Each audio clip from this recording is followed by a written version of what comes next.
know that last night we presented this year's Eric and Sheila Samson Prize winners at $1 million. It's the world's largest monetary award in the field of alternative fuels. It's given to scientists who have made critical advancements in the field. So it now gives me a great pleasure to invite to the stage this year's winners. First, please welcome Professor Doron Aurbach. He is the first Israeli to ever win this award, and he is one of the world's leaders in battery research.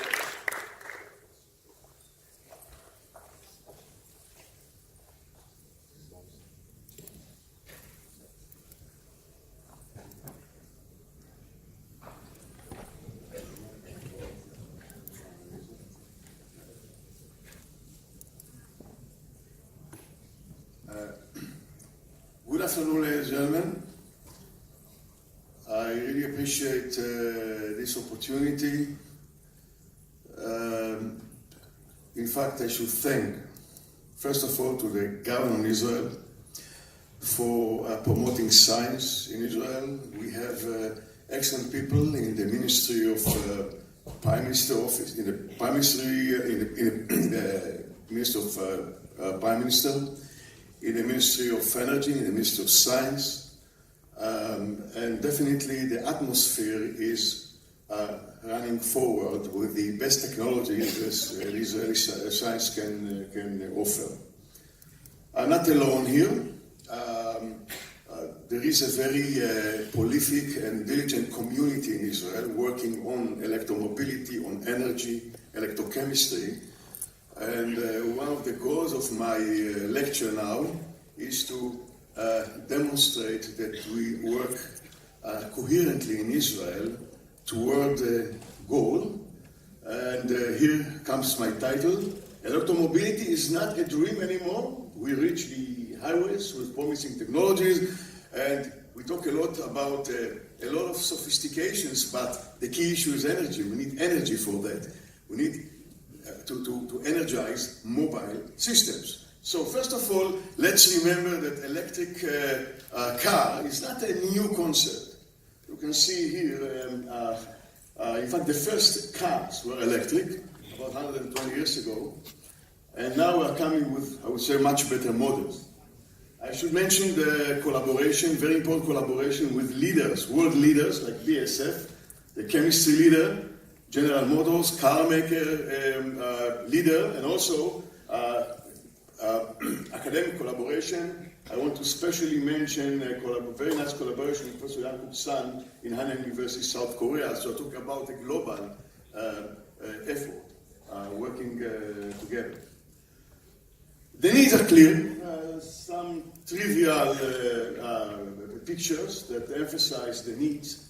A lot of pollution comes from transportation. We see here the electricity production and fogs and health issues and global warming.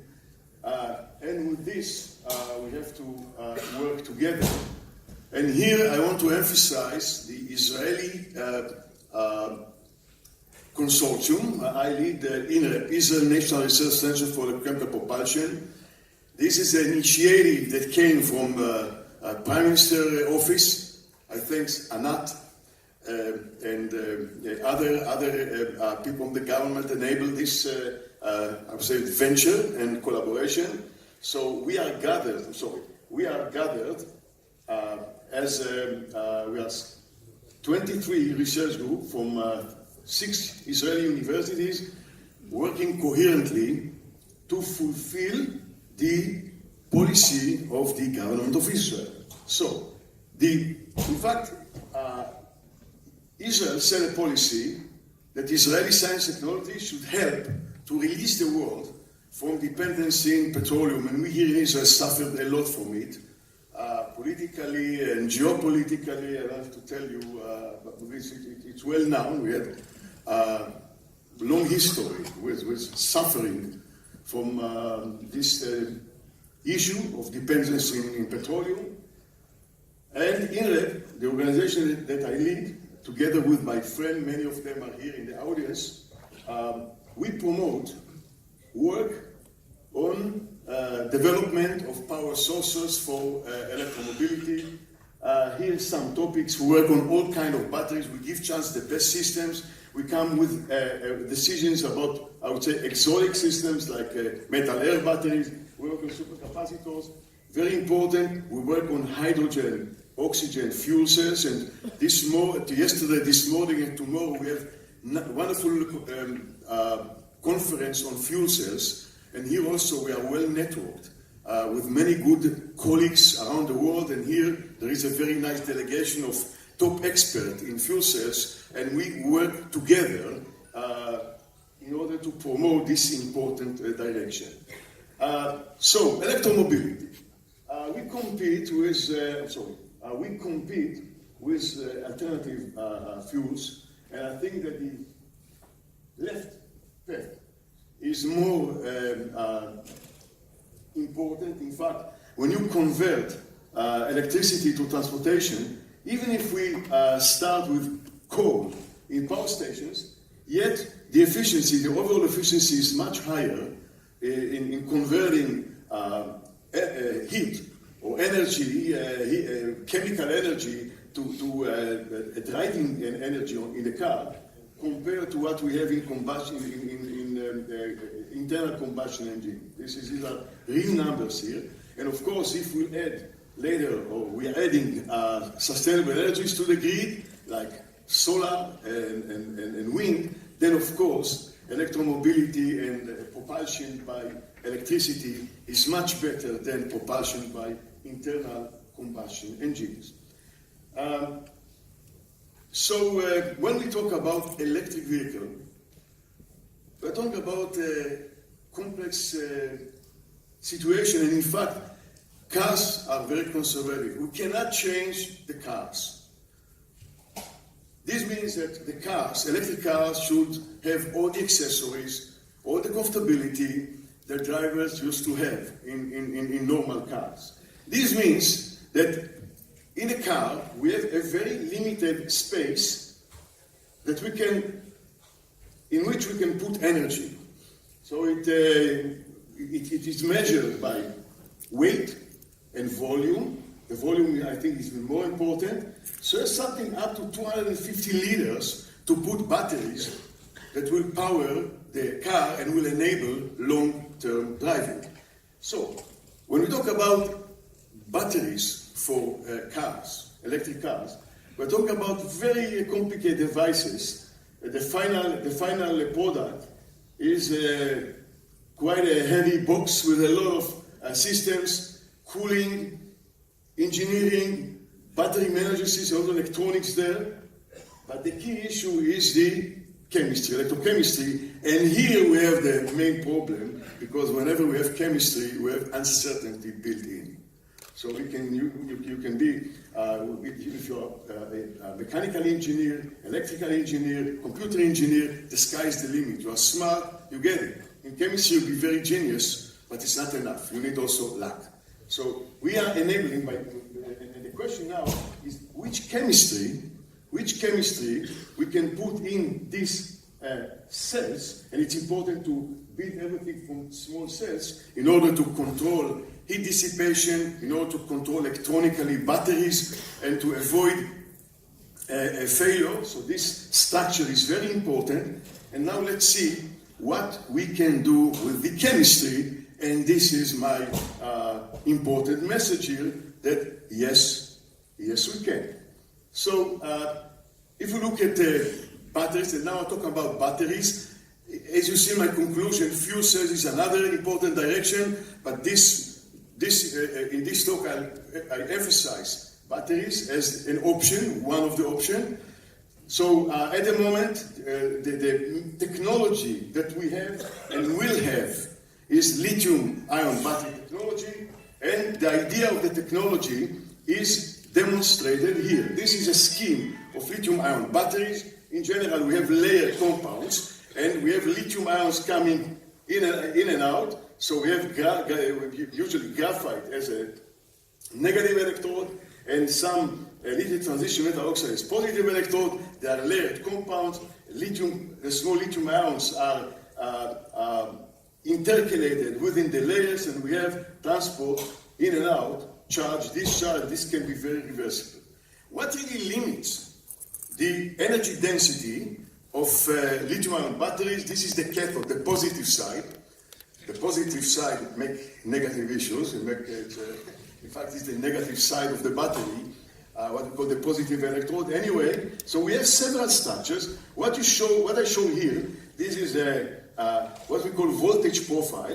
This is capacity, and this is voltage. And from this voltage profile, we evaluate on the spot what is the quality of an electrode. And this here we can compare different electrodes. So you can see that some materials, and here you see some structure like spinel, layer, integrated, layer, especially. So you can see from the charts, some systems have high voltage, but limited capacity. Some systems have very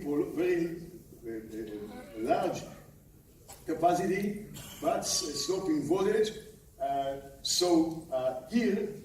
Here we have to struggle, and fortunately, we have electrode materials, we have cathodes, which can do the job for us. Means that we can take lithium-ion batteries to the edge in terms of energy density, and yet allow safety and long-term drive. And here I have to make a clear message that we have limited, we cannot promise the skies. We have to be very careful, and our goal in the Israeli consortium is to be, maybe to think high and to think long, but the feet should be on the ground.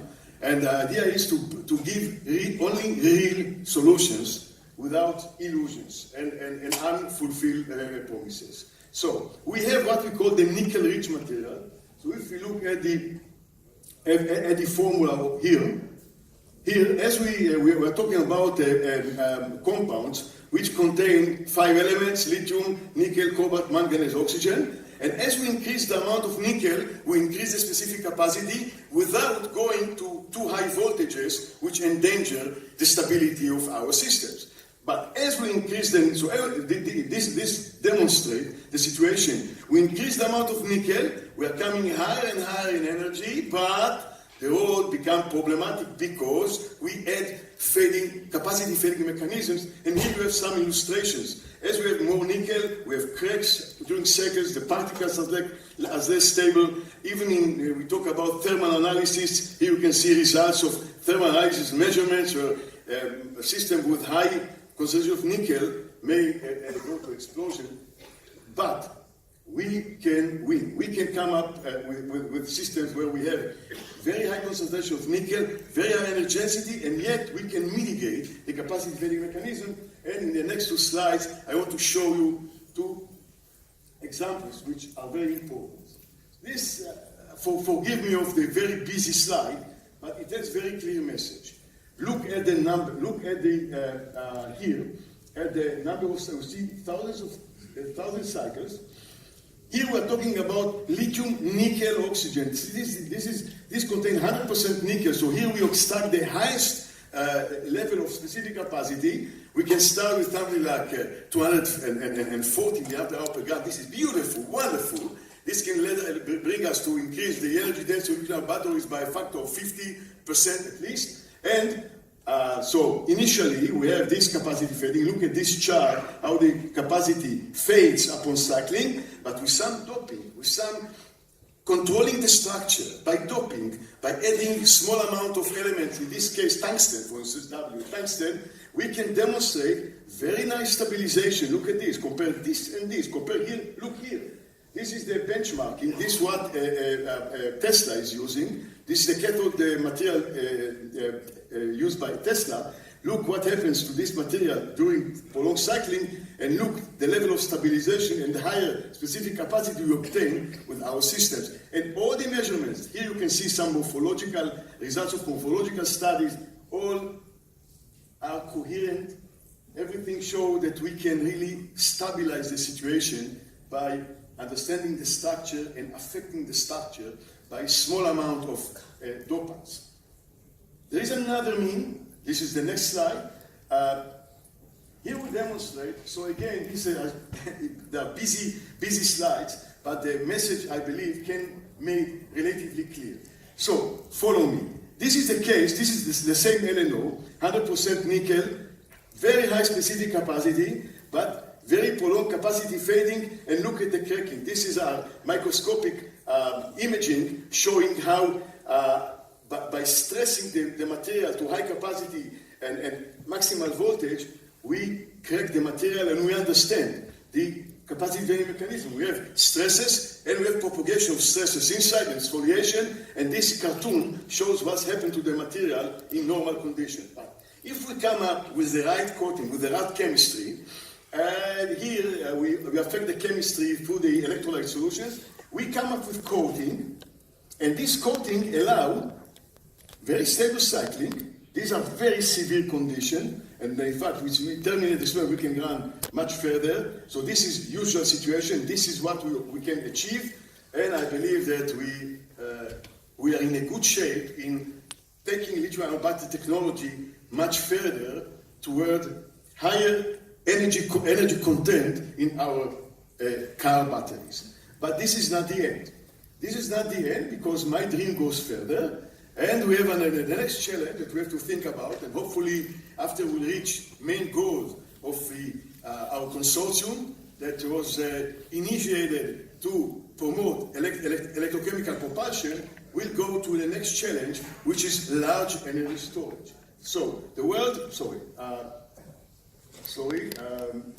just a minute. Oh, the world, I still have some problem with this device, but now, so the world consumption of energy is measured in terawatts, and we have sustainable energy sources. The most important are wind and solar. Solar, in fact, provide unlimited amount of energy if we can extract it properly. And fortunately, we can extract sustainable energy. We have beautiful progress with harvesting. We have better and better wind turbines, and we have very nice distribution and spreading wind turbines throughout the world. Very nice progress. We have also very nice progress with extracting and harvesting solar energy by at least two means. So I show here as an example, one mean is photothermal, and the most important is photovoltaic, where solar radiation is converted directly to electricity. Here we have, on the way we concentrate solar radiation, we convert it to heat, and then we have to convert heat to electricity, and we waste 50%, around 50% or 40% into the second law of thermodynamics, which limit the conversion of heat to work. But here, with photovoltaic, we don't have this limitation, so direct conversion is much better. But where is the problem? Storage. Storage is the main problem, and we develop systems for large energy storage. This is a major challenge in the use of sustainable energy. Just to show you the dream, the idea is to come up with autonomic energy supply, where we use technologies of solar panel, and we have very good opportunities here in Israel, and we develop the appropriate batteries. So the dream is really to help millions, maybe hundreds of millions of people that do not have any chance to be connected to the grid in the next decade. So if we can supply for millions of people autonomic energy systems that can help them to benefit from electricity, I think we'll do great things in the world. And what we do here in Israel, we develop rechargeable battery system for large energy storage. And here the key issue from the very beginning, to choose the right elements. Because we have to think about abundance, we have to think about large amount of materials. So we based our technologies on very abundant elements: sodium, manganese, carbon, oxygen, nitrogen. And so the dream looks like that. We want to reach any neglected place in the world with energy systems. We would love to be able to export energy packages to many places in the world and help people that do not have any chance to reach the grid. So such autonomic systems can change the life of many millions of people throughout the world. And with this, I conclude. I can say that electromobility is not a dream; it's real. By advanced lithium batteries, I think here in Israel we are working in the right directions, and we have definitely good messages. Another direction that we promote here in Israel, but with many good colleagues throughout the world, is fuel cells. Fuel cells is another option, very important. And here again, we use related abundant element, hydrogen, oxygen. So this technology is becoming more and more important. And at the end, we see combinations of these two technologies, and we make everything real. So we reach the highways, as I said in my title. The next great challenge, large energy storage. We can offer a very good battery technology, a key issue, using device based on most abundant element. As I say, very important message. Israeli science technology can contribute a lot to the field of energies and power sources for both electromobility and load leveling grid applications. We are working coherently together, 23 research group on these directions, and we hope that our development will promote elaboration of creating Israeli energy industry that will provide global solutions for off-grid populations, as I explained. And with this, thank you very much for your kind attention.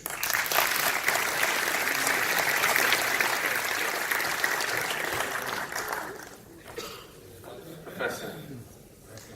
And now we've talked so much about electric, but the next award winner actually deals with liquid fuel alternatives. Please welcome